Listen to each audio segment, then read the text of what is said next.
Hey everybody, and welcome to another episode of Talking Movies with D, and that's me. Today we're gonna review Right Along Two with Kevin Hart and Ice Cube and Olivia Munn. Basically, it's a sequel to the first movie. Kevin Hart's about to marry Ice Cube's sister and wants to make detective, but Cube doesn't think so. Cube brings him to Miami to help with the investigation and prove that Kevin isn't cut out to be a cop. And that's basically the synopsis. Basically the same thing, except for now they're in Miami. That's the same as the first one. As always, I start with my negatives.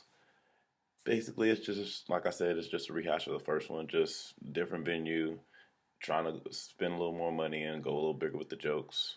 Which some are good, some are bad. It just depends. My biggest issue is probably the same issue I was having with Kevin Hart last year, is that he has to change it up. He has to do different stuff because he's always the butt of the jokes. And he always going to get slapped around by somebody. It's like the same thing that most comedic actors fall into, is they keep with their same stick instead of doing different things. That's why Steve Carell's so successful now, because now he's doing a lot of drama and he's doing comedy as well. It's like you have to change it up or we're going to get bored.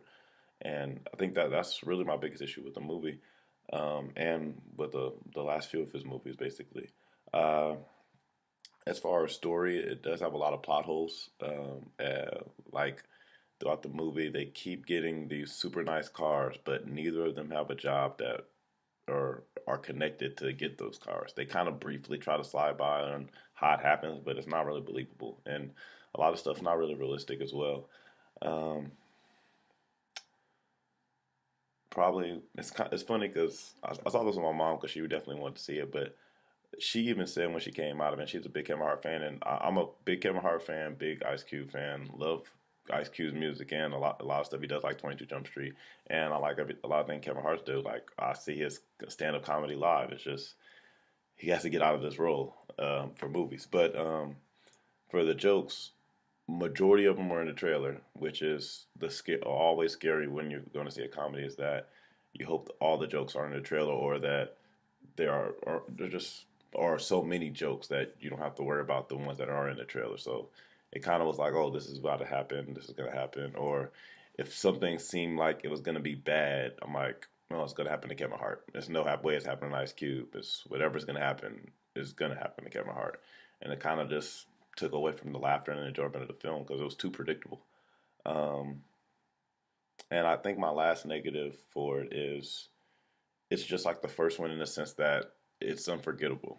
It's very forgetful because just like the first one, and which came out, I thought it came out last year, but I guess it came out 2 years ago, 2014, but in January. But I really forgot about the movie and wasn't even expecting the second one and didn't really care if there was a second one, which is weird because, and I guess those will go in my positives.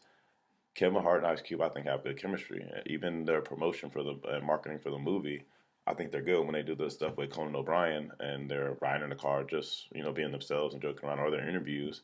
They have good chemistry. They're both funny. It's just the writing and directing wasn't there. It just wasn't. They need something else. Give them something else to do that they could do together, but completely different story, different characters, and Kevin Hart push him to do something different. Hopefully, the movie with the Rocks, it's gonna be the same character there too. So never mind. I'm not even gonna hope he's not, but hopefully that movie's better because of the Rock. Seems like the Rock's gonna be the funnier one than that. But for more of my positive, it does have funny parts. I did catch myself laughing in the movie throughout it. It just wasn't enough to make up for all the other issues that I constantly was thinking about through the movie. It's like, whatever, whatever. Then we get to a joke and it's kind of funny because it's Kevin Hart. He's naturally funny. It's just the movie had too many problems that just made it so that wasn't enough. It just like, it was funny, I laughed there, but I'm thinking more about the negative stuff than I am the jokes. And honestly, the jokes I don't remember either. But I'm on positive, so let me get back positive. Stop positive. Okay, so Olivia Munn and Tika Sumpter, who played Kevin Hart's wife, and Olivia Munn, who played the cop that they met in Miami. Both gorgeous, drop dead gorgeous. So I'm kind of stretching for stretching for positives, honestly. Uh, Ken Jeong, he gives some good laughs. If you remember him from, I forgot his name in Hangover, but the guy from Hangover, the little Asian guy in Hangover, he was pretty funny and he added a different dynamic, which was fun and cool. So gave some good laughs there.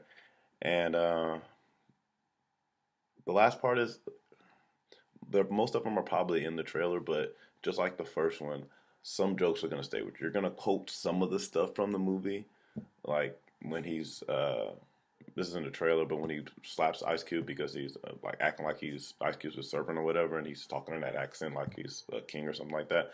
Like that kind of stays with you, and I can see myself making those jokes at times. I think I have already a couple times, and that was when I was watching the trailer. So it has some good stuff, good qualities, and that's all I can say about it, honestly. So okay, so honestly, I wouldn't recommend it highly for anybody to see. Anybody who's already looking forward to going to see it, I would just tell them to go into it cautiously. I've already had a couple people ask me about it, and my honest feedback to them was, if you're on the fence to see that or something else, probably see whatever else. Like they have The Revenant, Star Wars, Hateful Eight, all those other movies. Like go see those instead. But if you're already gonna see Ride Along 2, I just say if you like Ride Along 1, just go in with lower expectations for this one, and you're just gonna get some laughs out of it. You're not gonna get great enjoyment. You're not gonna remember this movie. You're not even gonna want to buy this movie when it comes. I know I didn't buy the first one. I'm not gonna buy this one. So that's all I gotta say about Ride Along 2.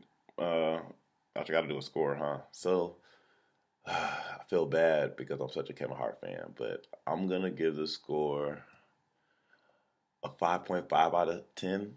I feel bad saying that, but it's true. It's like just a lot I didn't like about it. It's funny at times, but whatever. I guess whatever. That's what it is, I guess. Anyways, you guys can, as always, like this video, share this video if you liked it. You can follow me on all social media at dwood2324, and I'll catch you guys next time. Deuce.